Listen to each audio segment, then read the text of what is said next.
Assalamualaikum warahmatullahi wabarakatuh. Perkenalkan, nama saya Salsabila dari jurusan Bahasa dan Sastra Arab semester 4 kelas B. Di sini saya akan menjelaskan tentang kedwibahasaan dan diglosia pada mata kuliah Sosiolinguistik atau Ilmu Lughah yang diampu oleh Pak Ervan Ghazali. Masuk kepada pengertian kedwibahasaan, secara istilah, kata kedwibahasaan merupakan bentuk istilah bilingualisme dalam bahasa Indonesia. Adapun dari segi pengertian, kedwibahasaan sampai saat ini belum sampai pada tingkat kesepakatan, tidak memiliki batasan minimal yang paduh, hanya secara umum menunjukkan pada kemampuan seseorang dalam menggunakan dua bahasa baik secara bersamaan atau bergantian. Sebutan orang yang memiliki kemampuan dua bahasa adalah dwibahasawan atau bilingual.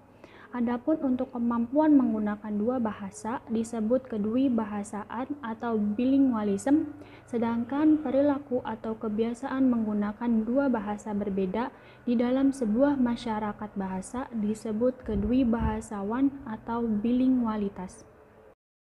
Selanjutnya ada faktor pendukung kedwibahasaan. Yang pertama, tinggal di dalam masyarakat dwibahasa. Yang kedua, dibesarkan dalam keluarga berlatar belakang dwibahasa, kedua orang tua pengguna bahasa yang berbeda. Ibu dan bapak berasal dari asal daerah yang berbeda, memiliki bahasa masing-masing. Yang kedua, berpindah negara.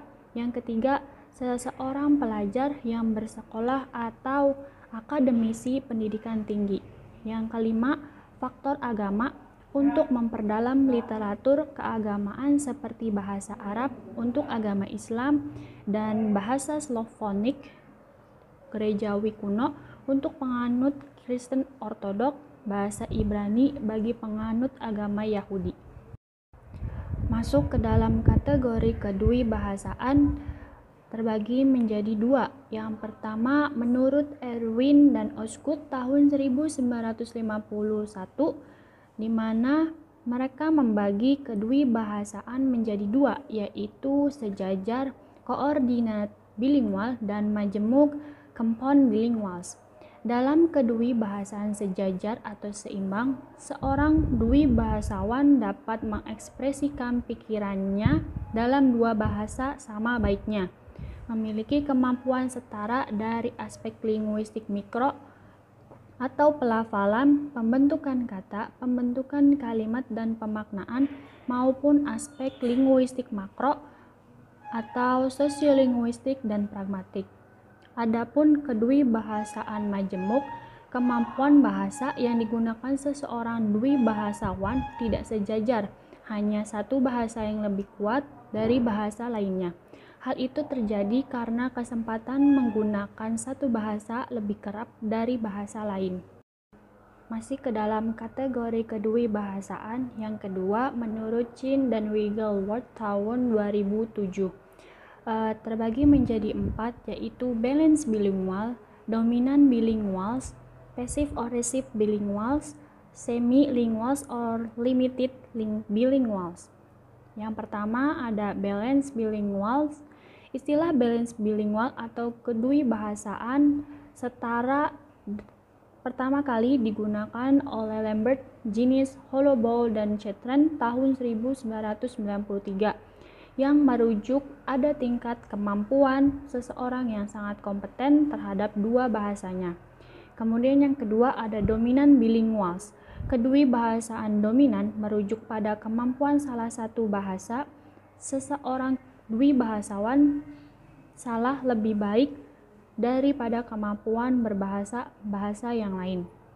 Yang ketiga ada passive or receive bilinguals.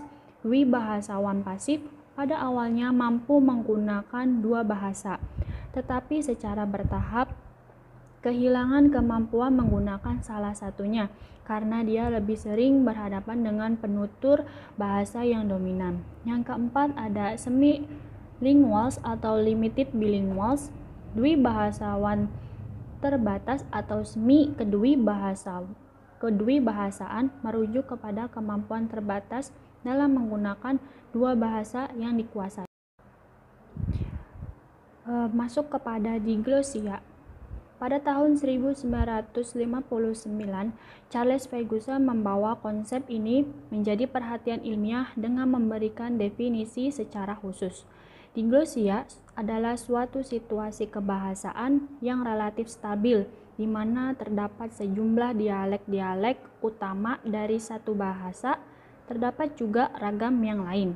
Atau dengan kata lain terdapat dua variasi bahasa dari satu bahasa yang hidup berdampingan dan masing-masing punya peranan tertentu.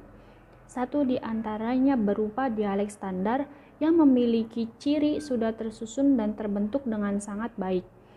Gramatikalnya lebih kompleks, merupakan wahana kesusastraan tertulis yang sangat luas dan dihormati. Dipelajari melalui pendidikan formal, digunakan terutama dalam bahasa tulis dan bahasa lisan formal. Tidak digunakan oleh lapisan masyarakat dalam percakapan sehari-hari. Diglosia di Indonesia bisa ditemukan di beberapa seperti Jawa, Sunda, Madura, dan Bali. Dikenal pada bahasa Jawa, istilah bahasa ngoko tingkat paling rendah, krama tengah, dan krama inggil tingkat tinggi. Kalau di Bali kita kenal istilah sor tingkat rendah dan singgih tingkat atas. Bahasa Arab dikenal dengan diglosia lantaran bahasa ini memiliki varian bahasa yaitu fusha dan ammi.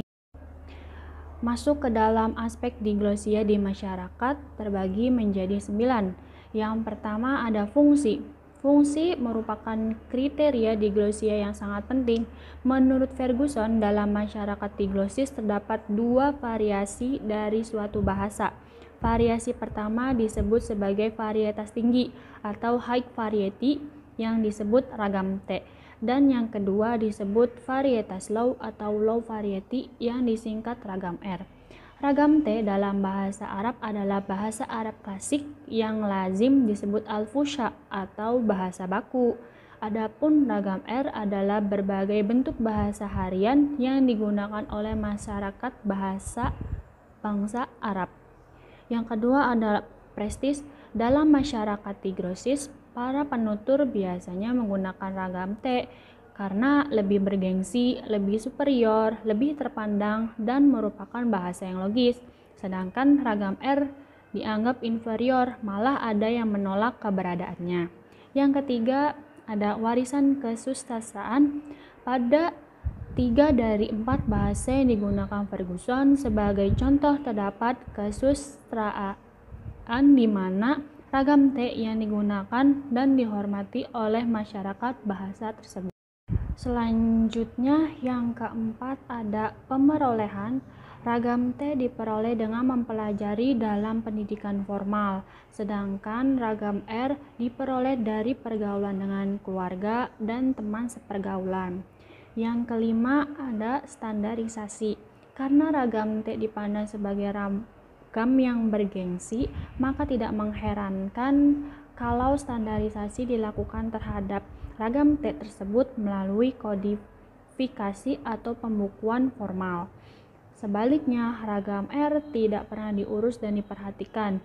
Jarang ada kajian yang menyinggung adanya ragam R atau kajian khusus mengenai ragam R tersebut.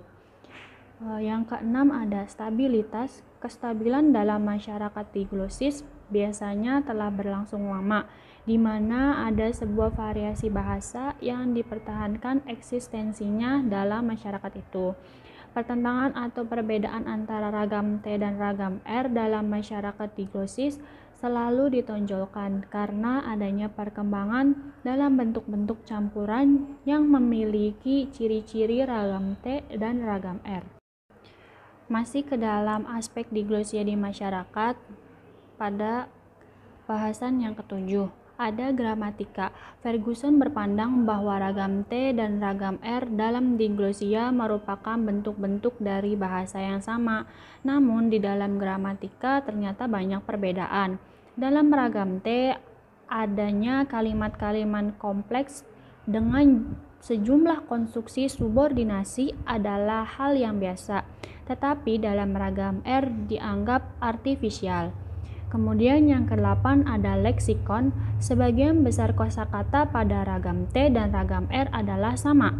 Namun ada kosakata pada ragam T yang tidak ada pasangannya pada ragam R, atau sebaliknya.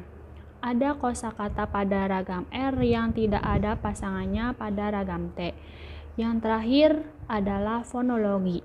Dalam bidang fonologi ada perbedaan struktur antara ragam T dan ragam R. Perbedaan tersebut bisa dekat, bisa juga jauh. Ferguson menyatakan sistem bunyi ragam T dan ragam R sebenarnya merupakan sistem tunggal, namun fonologi T merupakan sistem dasar, sedangkan fonologi R yang beragam merupakan subsistem dan parasistem. Sekian dari saya pembahasan tentang kedwibahasaan dan diglosia. Terima kasih sudah menonton videonya sampai akhir. Jangan lupa di like dan komen. Sampai jumpa. Wassalamualaikum warahmatullahi wabarakatuh.